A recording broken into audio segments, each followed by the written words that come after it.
Orlando Gomes, hetang nomeação FON, sai fala comandante município Dili.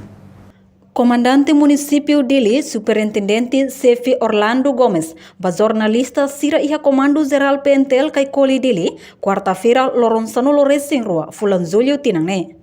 Comandante Orlando Hateteng, ba oin se hadia gestão de operação, no função lima iha Polícia Nacional Timor-Leste, no função lima ne, tem que melhorar hakas ang hamutuk, hodi prevene crime sira, nibe sempre moço iha railarang. Sim, a ONU Bauin ita si hadia gestão de operação.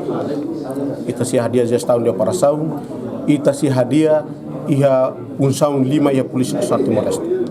Ia função lima nebe maka polisial ini ane ita te melhora esforço hakazan hamutu para tune ita bele prevene wa crime ser nebe maka sempre moço. Portanto, polícia hanesang autor ba segurança, halo prevenção iha dililarang, nune husuba líder sira, comunidade tomak, jovem no veterano sira, hamutu kodi combate crime nebe moço iha raidoben Timor-Leste.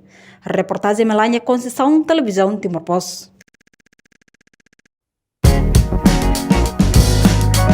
Janela Informação Ben Hotu. Atau tem informação atual dia Clio, que tahaluha.